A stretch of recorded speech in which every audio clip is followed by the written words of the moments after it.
Да благодарим на Иван Газдов и Греди Аса за участието в нашото блиц интервю 2 в 1. А вие, скъпи приятели, останете с нас до края, за да видите как няма да излъчим ето това. Какво те става? Не дай прави. Молим те се като не можеш си. Чувай. Не го излъча. Ще го излъча, Баян. Не дай. Ще го излъча. Аз също съм християнин. Нека же вярата една и съща. Не го излъчва да правиме. Сега твоя си работа, но не ти прави това. Ела да ти видя къде. Ела с ними да ти покажа къде ще бъде. Да не го излъчвам това предаване, така ли? Да ти кажа къде ще бъде. Защо да не го излъчвам?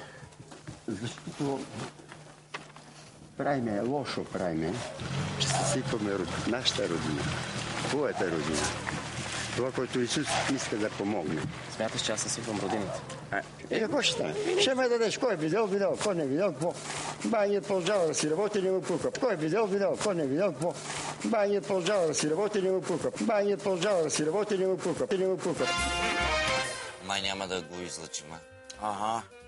Ага. Да. Айде.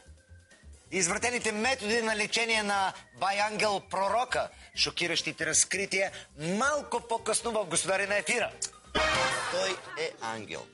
Бай Ангел. Нарекал е себе си пророка, смята се за наместник на Исус на земята. Но не на оне Исус от Назарет, а на друг Исус, българския. Твърди, че не пипа със своята, а с Божията ръка и ликува. Но дали става въпрос за ангел, за безобиден ненормалник или за чиста проба мошенник и човек с сексуални отклонения, решете сами.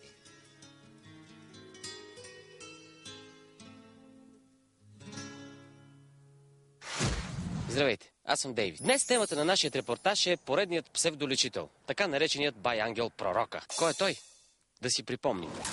Българио, бъди ти горда страна, защото Исус те обича, Българио. Да привършваме. Да, това е нашия човек. Пътуваме към село Храбърско. Натам ни насочи писмото на наша зрителка, получено по интернет. Там е новият му кабинет на Бай Ангел Пророка. Но преди да ви покажа как ще действаме, искам да видите нейното писмо. Здравейте! Сигнализирам ви относно гостуването на Ангел Пророка в предишно ваше предаване. Не мога да ви опиша как лекува този Божи човек. Бие хората и говори арогантно. Перверзница, фригидна си по рождение. Накараме да го прегръщам. Дори искаше да го целувам. Искаше да държа половия му орган. Моят съвет е, ако искате да направите репортаж по проблема, да изпратите 2 млади момичета. Ще се уверите, че репортажът ще е достоен за XXL. Надявам се да предпазите други хора от това, което ми се случи на мен. Това е къщата на Бай Ангел Пророка. Тук той приема своите пациенти. Това са нашите хора, които ще влязат със скрита камера. Готови ли сте? Да. Успех! Благодаря. Здравейте. Само че аз съм... Къде се губиш си това дете, бе? Аз се бои ли, че? Айде, няма се бои. Ама после ще си тук, да? Аз заболяването ти за медицината ти е неизлечимо. Какво заболяване? Нека. Ама кажи ми. Не казваме, нямаме право по закон да казваме никакво диагноз. Нямам представа от диагнози. Когато говорим за диагнозите, човека в момента дори да се обади от Африка, 1000 метра под земята, диагнозата му ще бъде дадена точно до милиметър. Искам. Спасена да бъде. Спасена. Кажи. Не те Спасена да бъда. Ето. Спокойно. Ти можеш. Ти можеш. В този час. Този час. С тази минута. С тази секунда. Тази Ти искаш. Сега! Ти искаш. Сега. Пипи. Очай ли тук? Този тук беше. Това сякаш. Тук ти, тук на сърцето, тук ти не там. Те тук не черния дроб. Ама черният дроб ми е добре, аз си правих изследвания. Абе, ще ти изгоня. Питам те дали... Кръвообращението ми е... Тук ти ли ти? Защо идваш тогава? Ами не ми тук ти. Да! Ами не ми тук ти. Да! Ето и на очите почна. Не, ще бъдеш или при лекарите, или при Господ. Защо? Няма ли среден път? Така. Няма. Да, обаче ние не пипаме, а той пипа. О, боли ме! Спокойно. Ох, ама... И какво? Това помага ли? И нали това? Раничката тук. Ето, бялото тече.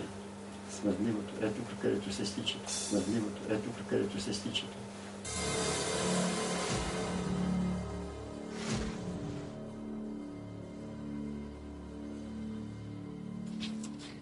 О, господарю на ефира. Здрасти, бай Ангеле. Бай Ангел пророк. Кой? Бай Ангел пророк. Как разбра, че си пророк?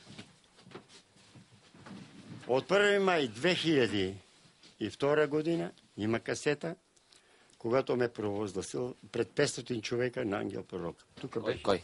Господ Исус Христос, роден и живел по земите на днешна България. Що взима тогава бай Ангел по 20 лева? Бай Ангел ще взима парите, защото си плаща патентния данък, защото тук тая къща с мъка я е построил. Ето стари прозорци, погледни.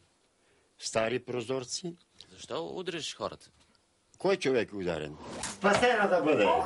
Спасена да бъде! О, боли ме! Спокойно. Ох, ама... Няма ли удари? Никога. И то по... малко ми е неудобно да Да, кажа. по гениталите. Да, защото има, Какво има? защото има заболяване и тези заболявания, Като ги удариш и те минават. не като ги ударим. Пипа се, тук пише помни. Кажи, защо ги удриш? Пипа се навсякъде с ръката, той движи и лекува. Той движи ръката Исус Христос. Знаеш ли, ние имаме обаждане от наша зрителка. Може, възможно. Да, и то не е от една, между другото. Може. Да, може. Може. И тя каза, че си е помолил да те хване за полови орган. Това никога не е било и никога няма да стане. Всичко е провокация. Затова извиках свидетелката. Но ти преди малко я удари по полови орган. Не, пипа се... сега, слушай добре. Ма удари, даже я заболя. Ти си добро момче. Обичай твоята родина България. Защото 40 на 100 следствие американските бомбардировки. Така. Всички жени, включително и те и двете. Неправилен начин на живот. Има проблеми с гениталите. Ами няма. Това не спора с медицината. За мен има. За тебе и за 20 лева, които взе. Не за 20-те. Ма това са 20 лева. Да, истина. Патентен данък банки си пише. Ето диплома, масажист. И никога не си... Масаж ли? Че ти я удари. Ето това чрез масаж.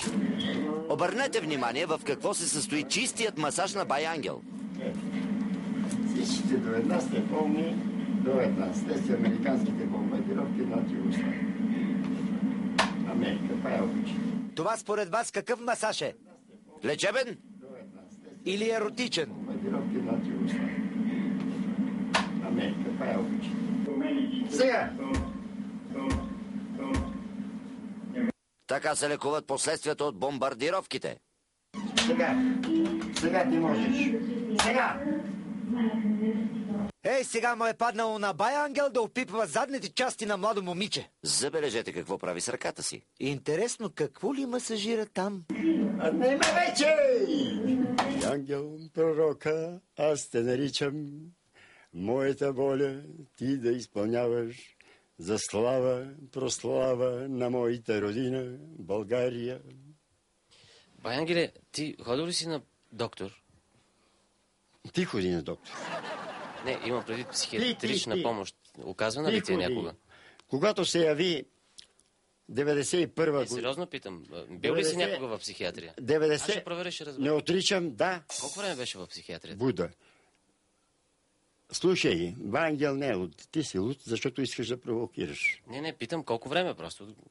Колко време съм бил, това си е лично моя работа, мой начин на живот.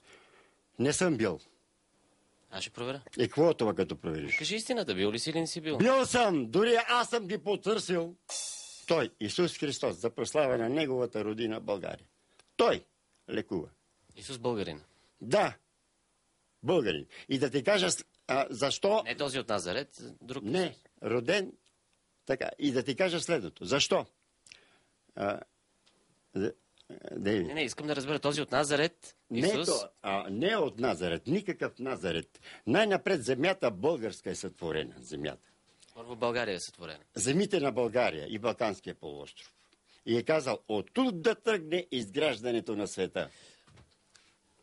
Според мене, бай Ангел има нужда от помощ. И то много сериозна. Да, ще ме лекуваш. Може би някой трябва да му даде направление, не знам кой е той. Аз лично се наемам, да, мога да дам направление, само не знам кой е по-правилно, полиция или психиатрия, мисля, че психиатрия. Тъжното е, че много хора вярват на това нещо, дават по 20 лева, а просто човек има нужда от помощ. Според мен това е бай Ангел порока. Лудостта не може да бъде оправдание за всичко това, което видяхме. Лудите са си в лудницата, сексуалните престъпници си в затвора, а ангелите, те са си на небето. Ако наистина вярвате, че бай Ангел може да лекува, следващия път изпратете там децата си.